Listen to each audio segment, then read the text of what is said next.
अब स्टार्ट करते हैं कुछ और एक्स्ट्रा क्वेश्चन। तो क्वेश्चन को ध्यान से पढ़ो, क्या क्या दिया है।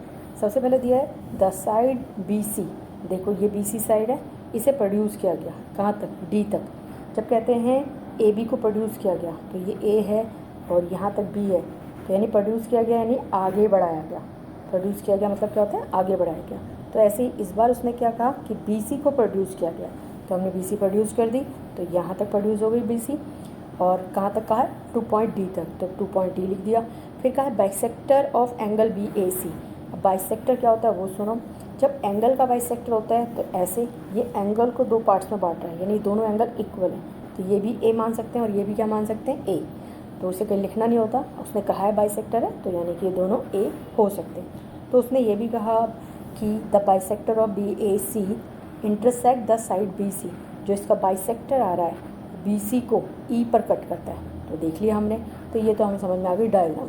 नॉट नेसेसरी इसकी डायग्राम दी हो, ऐसा भी हो सकता है डायग्राम खुद बनानी हो। तो इन्फॉर्मेशन को ध्यान से पढ़ा करो कि क्या क्या कहा। तो उसने कहा side BC of triangle ABC, तो पहले ट्रायंगल ABC की साइड BC को प्रोड्यूस किया D तक उसे प्रोड्यूस किया।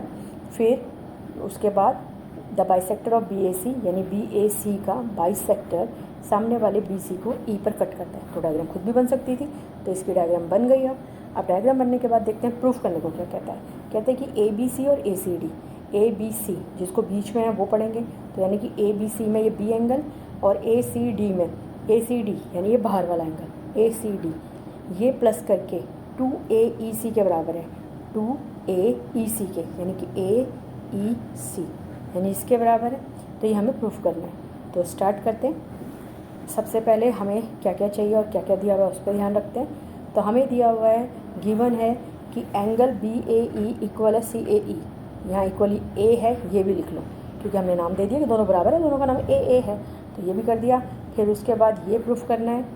अब लेते हैं पहले ट्रायंगल ABC। ट्रायंगल ABC मतलब पूरा। अब बाहर एक एंगल बन रहा है एक्सटीरियर एंगल, तो नेचुरल प्रॉपर्टी तो एक्सटीरियर एंगल की लगेगी। तो ABC प्लस BAC इक्वल किसके हो जाएगा, ACD के, यानी कि अंदर वाले 2 एंगल का सम बाहर वाले एंगल के बराबर हो गया। इन दोनों का सम इसके बराबर है। तो इस तरह से अब ABC की जगह तो ABC लिखा, लेकिन जो A ये वाला एंगल है BAC यानी कि ये, यहाँ पर तो 2A हैं, तो इसकी जगह क्या लिख दिया 2A, और यहाँ निकाल दिया ACD। अब इसकी A की वैल्यू निकालने के लिए पहले ABC को वहाँ ले गए, माइनस कर दिया, तो माइनस ABC आ गया, और ये 2 जो इसके साथ है वो कहाँ आ जाएगा, अपॉन में। तो A की वैल्यू आ गई फाइनली तुम्हारे पास, ये A की वैल्यू आ गई, जिसमें इक्वेशन 1 हमने नाम रख दिया, जरूर इसका काम आएगा हमारे लिए। तो आगे बढ़ते हैं। हमें कैसे पता चल रहा है A की वैल्यू निकालने। देखो क्वेश्चन में हमने देखा हमें A चाहिए नहीं, लेकिन A का इस्तेमाल बड़ा अच्छा हो रखा है, तो ऐसा करते हैं दोनों में A निकालते हैं और दोनों को इक्वेट कर देते हैं। ये हम ज़्यादातर करते हैं ज्योमेट्री में। तो अब हमने दूसरा ट्रायंगल लिया AEC, इसका भी एक्सटीरियर एंगल यही है बाहर वाला।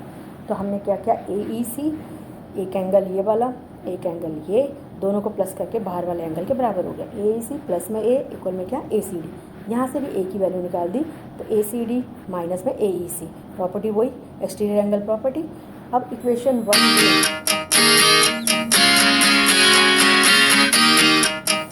Question 8 in the figure find out वाला क्वेश्चन है। इस फिगर में आपको दिया है कि BP परपेंडिकुलर है, यानी कि ये 90 का एंगल है, BP परपेंडिकुलर है, एंड PBC एक एंगल ये है जो 25 का है छोटा वाला, एक एंगल ये है जो 25 का है, और आपको X एंगल फाइंड करना है जो कि यहाँ है, जो कि कहाँ पर है, यहाँ पे। तो ये आपको पता चला आप क्या क्या करना है। तो हमेशा छोटा मोटा जो अपना गिवन शिवन है वो लिख लिया। गिवन है कि ये 25 का है, ये 25 का है, और ये 90 का है। 90 का क्यों है भाई, क्योंकि ये देखो ऐसे बना हुआ ना बॉक्स, यानी कि ये 90 का है। उसने कहा ना परपेंडिकुलर है, परपेंडिकुलर है तो 90 का है, और वैल्यू किसकी निकालनी है, X की। तो शुरू करते हैं, थोड़ा सा दिमाग खर्च करते हैं। पहले सवाल में X निकालना है। X इस वाले ट्रायंगल का एक्सटीरियर एंगल है, देखा, और इस वाले ट्रायंगल का अंदर का एंगल है। तो यानी कि एक बार इस ट्रायंगल में काम करना पड़ेगा और एक बार इस ट्रायंगल में काम करना पड़ेगा, तो आपको जो वैल्यू चाहिए वो आ सकती है। तो स्टार्ट करते हैं। पहले हमने ADC में काम किया। देखो ADC में काम किया, ये है, तो ये 25 और ये C एंगल दोनों बाहर वाले एंगल के बराबर होंगे, एक्सटीरियर एंगल प्रॉपर्टी है। तो आपके पास ऐसे था ये, तो ये 25 है और ये सी है और ये किसके बराबर है, बाहर वाले x के बराबर, तो ये x के बराबर हो गया। तो पहली यहाँ से हमने एंगल सी निकाल लिया जो कि x माइनस 25 है, 25 को वहाँ ले जाके माइनस कर दिया। अब देखें दूसरे ट्रायंगल में BPC, अब इस ट्रायंगल में काम कर रहे हैं। इस ट्रायंगल में 3 एंगल हैं, 25 वाला, 90 वाला और एंगल C। तो 25, 90, एंगल C तीनों मिला के किसके बराबर, 180। किस वजह से, एंगल सम प्रॉपर्टी की वजह से। तो यहाँ से भी एंगल C की वैल्यू निकल सकती है। ये 90 यहाँ जाके माइनस हुआ, 90, 25 भी वहाँ जाके माइनस होगा, तो आपके पास बना 90 माइनस 25 यानी कि 665, यानी कि C 65 है। अब इक्वेशन 1 में भी C की वैल्यू है, इक्वेशन 2 में भी C की ही वैल्यू है, तो दोनों को इक्वेट कर दो। तो ये लिख दिया यहाँ और इसके सामने लिख दिया ये वाला 65 ये, तो आपकी आ गई x की वैल्यू। अब करते हैं नेक्स्ट क्वेश्चन। क्वेश्चन नंबर 9 है। ये वेरी वेरी इंपॉर्टेंट है, ध्यान रखना, इंपॉर्टेंट क्वेश्चन है और समझना क्या क्या कहा है। उसने एक ट्रायंगल दिया है और उसने कहा ये ट्रायंगल है जिसका नाम है P, Q और R। इसमें जो A लाइन है यहाँ से लेके यहाँ तक PA, वो एंगल का बाइसेक्टर है। तो यानी कि ये पूरा एंगल इस पूरे एंगल के बराबर है, लेकिन P से ही एक परपेंडिकुलर भी खिंचता है जो कि 90 बना रहा है, ये बताया हुआ है। ये पूरा एंगल मिलाकर, ये दोनों एंगल मिलाकर इस एक एंगल के बराबर है। ये गिवन इन्फॉर्मेशन और ये सबसे काम की इन्फॉर्मेशन है कि दोनों एंगल मिला के इस एंगल के बराबर है। तो शुरू करते हैं। और एक इन्फॉर्मेशन ये कि Q बड़ा है R से, क्योंकि हमने इन दोनों की वैल्यू निकाल के इनको माइनस करना है। तो जो बड़ा होगा उसी को तो ऊपर रखोगे माइनस करने के लिए, तो ये काम की चीज़ आएगी। तो स्टार्ट करते हैं। क्योंकि हमें कैसे पता चला हमें माइनस करना है, क्योंकि हमसे प्रूफ में कहा है Q माइनस R निकालो। तो इन्फॉर्मेशन देख लो जी, एक तो ग्रेटर देन है, एक कहता है PA बाइसेक्टर है एंगल का, और एक कहता है वो परपेंडिकुलर है। तो ये गिवन और ये प्रूफ करना है। तो स्टार्ट में हमने पहले वही लिखा कि जो गिवन है, गिवन में ये कंडीशन दे रखी है, ये कंडीशन दे रखी है, और इस कंडीशन में ये कहा है कि दो एंगल मिला के एंगल 3 के बराबर है, N1 2 और ये। तो स्टार्ट करते हैं। पहले हम एक्सटीरियर एंगल प्रॉपर्टी देखते हैं QPM में। ध्यान से देखना QPM कौन सा है, जिसमें एंगल 1 है, ये छोटा सा QPM है। तो QPM में एक्सटीरियर एंगल अगर प्रॉपर्टी लगाएंगे तो कौन कौन से एंगल, ये Q, ये 1 किसके बराबर, बाहर वाले 90 के बराबर, क्योंकि एक्सटीरियर एंगल प्रॉपर्टी है। तो 1 + Q = 90। ऐसे ही एक बार फिर APR में लगाया, ये है तुम्हारा APR, ये वाला ट्रायंगल। APR में भी एक्सटीरियर एंगल लगाया, उसमें एंगल 3 है और ये एंगल R है। तो 3 + में R, बाहर वाला कौन है, 4, तो एंगल 4 के बराबर है। अब हमने मेन काम ही हमारा था Q में से R को सब्ट्रैक्ट करना, तो इसलिए हमने सब्ट्रैक्शन करा। क्योंकि देखो सब्ट्रैक्ट इक्वेशन 2 फ्रॉम 1, यानी इक्वेशन 1 में से इक्वेशन 2 को माइनस कर दिया। तो Q माइनस ये वाला Q और ये वाला माइनस R हो गया, ठीक है, ये हो गया Q माइनस R। और एंगल 1 ऊपर था तो ऊपर वाला ऐसे ही नीचे -3 हो गया, और सामने भी ये 90 और इधर कितना हो गया -4। तो माइनस करके हमने लिख लिया जो जो डिजिट हमारे पास हो सकती थी। अब एक काम जो हम करेंगे वो ये कि जो 3 है, एंगल 3, वो किसके बराबर है, 1 और 2 के। तो यहाँ हमने इस एंगल 3 की जगह क्या लिख दिया, 1 और 2, लेकिन बाहर माइनस का साइन था इसलिए दोनों माइनस के हो गए। अब इस एंगल 1 से एंगल 1 तो कट गया, बचा ये। अब जो बचा उसे यूज़ करेंगे। अब बचा हम पे Q माइनस R, एंगल 2, सामने 90 माइनस एंगल 4। इसे इक्वेशन 3 नाम दे दिया, क्योंकि अभी भी हमें ये सब कुछ चाहिए लेकिन एंगल 4 नहीं चाहिए।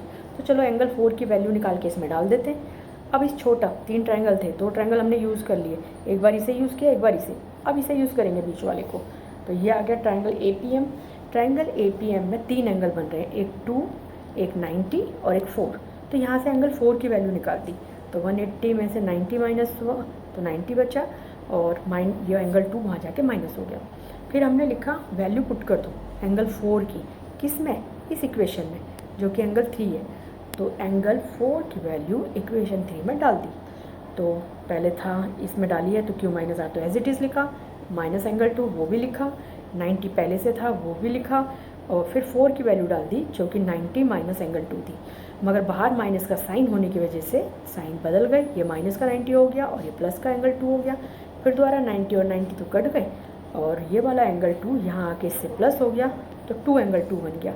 एंगल 2 का रियल नाम है क्या, कैसे पढ़ेंगे एंगल 2 को, पढ़ेंगे APM। तो तो हमने लिख दिया एंगल 2 का रियल नाम, और जो 2 इसके पास यहाँ फालतू था उसे इस ब्रैकेट के बाहर लिख दिया। तो हम ऐसा कर सकते थे। बहुत अच्छा क्वेश्चन है, ढंग से करना। तुम्हारे अभी भी जो भी फर्स्ट टर्म आते हैं, मोस्टली स्कूलों के फर्स्ट टर्म में ये क्वेश्चन देखने को मिलता है। Question 10, in figure ABC is a right angle triangle, is a triangle in which BAC angle is 90, ये एंगल 90 का, ओके। और one more thing, AL perpendicular, that mean ये भी 90 का। एक ट्रायंगल में, ये वाले ट्रायंगल में ये 90, इस ट्रायंगल में ये 90, ये तो पक्का हो गया। और प्रूफ करना है कि CAL, तो एंगल ढूंढते कहाँ है, CAL, तो ये छोटा वाला एंगल CAL इक्वल होगा ABC के, इसके इक्वल हो, ठीक है। जो चीज़ इक्वल होती है मोस्टली हम उन्हीं को निकाल लेते हैं। तो हमने क्या करा, सबसे पहले इस ट्रायंगल में, बड़े ट्रायंगल में, पूरे बड़े ट्रायंगल में एंगल सम प्रॉपर्टी लगा दी। तो एंगल A प्लस में B प्लस में C इक्वल में 180। यहाँ से एंगल B की वैल्यू निकाल दी। तुम्हारे पास एंगल A जो था वो 90 का था, तो यहाँ एंगल A की वैल्यू कितनी रख दी, 90। तो B की वैल्यू आ गई 90 माइनस एंगल C। अब इन ट्रायंगल, सेकंड ट्रायंगल में देखेंगे एंगल सम प्रॉपर्टी के हिसाब से। तो triangle name is wrong here. तो ट्रायंगल का नाम किस में हमने सेकंड लगाई है, CL ASP ही लगाई है। तो इस 3 एंगल में एंगल L, एंगल C यानी कि ALC, तो इसका नाम क्या होना चाहिए था, ALC। तो ट्रायंगल ALC में, ट्रायंगल ALC में क्या क्या लिया, एक एंगल तो CAL जो चाहिए था, और एक एंगल L जो कि 90 का है, और एक एंगल C। इसमें भी bye angle sum property use कर ली। अब उसके बाद L की वैल्यू कितनी है, 90, इसे एज इट इज़ रखा, C को भी एज इट इज़ रखा, 180। यहाँ से भी CL निकाल लिया, तो 90 माइनस एंगल C। देखो ये भी 90 माइनस एंगल C आया, ये भी 90 माइनस एंगल C आ गया। जब दो चीज़ बराबर होती हैं तो उसे इक्वेट कर देते हैं, कहते हैं इक्वेशन 1 से इक्वेशन 2। तो एंगल B, ये वाला एंगल किसके बराबर हो जाएगा, तुम्हारे सामने वाले ये एंगल और ये एंगल क्या हो जाएंगे, इक्वल, क्योंकि इनके सामने वाले भी इक्वल है। तो ये आ गया आपका proofed. Number 11, the sides of BA को प्रोड्यूस किया। देखो जी, ये BA प्रोड्यूस हुआ, तो ये BA आगे तक चला गया, ये गया नीचे तक, और CD प्रोड्यूस हुआ जो कि यहाँ तक आ गया। तो DC प्रोड्यूस हो गया, DC इधर की तरफ और ये इधर की तरफ। तो ये उसने कहा कि ये प्रोड्यूस करते हैं। और क्वाड्रिलेटरल है कौन, ABCD, अंदर वाले क्वाड्रिलेटरल, जिसकी 4 साइड होती है वो क्वाड्रिलेटरल होता है। तो ये तुम्हारा क्या हो गया, क्वाड्रिलेटरल। और आपको ये शो करना है, साफ पता चल रहा है हर किसी में बाहर का एक एंगल बन रहा है, यानी एक्सटीरियर एंगल बन रहा है। तो हमने एक्सटीरियर एंगल प्रॉपर्टी यूज़ करनी है लीनियर पेयर के साथ। तो आपने पहले लिखा इन क्वाड्रिलेटर ABCD में, ABCD में ये एंगल DCB, देखो ये वाला एंगल 180 में से अगर A माइनस कर दे तब निकलेगा। क्या रीज़न है, लीनियर पेयर रीज़न हुआ ना, क्योंकि ये देखो सीधा है, यहाँ पर तुम्हारा एंगल A है, और इसकी वैल्यू लिखनी हो DCB, यानी इसकी वैल्यू कितनी होगी, इस पूरी लाइन में से, यानी कि 180 में से अगर ये माइनस कर दो तो ये निकल जाएगा। तो यानी कि एंगल DCB किसके बराबर हो गया, 180 माइनस A। इसी तरह से एंगल दूसरा वाला, ये वाला अंदर वाला एंगल DAB किसके बराबर हुआ, 180 में से एंगल B को माइनस करके, तो 180 माइनस एंगल B। तो आपके पास ये मिल गया। अब छोटा सा काम रह गया। अब आपको पता है क्वाड्रिलेटरल के सारे एंगल का सम कितना होता है, 360, एंगल सम प्रॉपर्टी, क्योंकि क्वाड्रिलेटरल के सारे एंगल का सम 360 होता है। अब A की जगह क्या लिख लिया, 180 माइनस B। हमने कहा था ना DAB किसके बराबर है, 180 माइनस B के। और उसके बाद एंगल B किसके बराबर है, X के, लिख ली उसकी भी वैल्यू। एंगल C किसके बराबर हो गया, एंगल C यानी कि ये वाला एंगल C जो कि हमने यहाँ निकाला था वो हो गया 180 माइनस A, वो भी लिख लिया।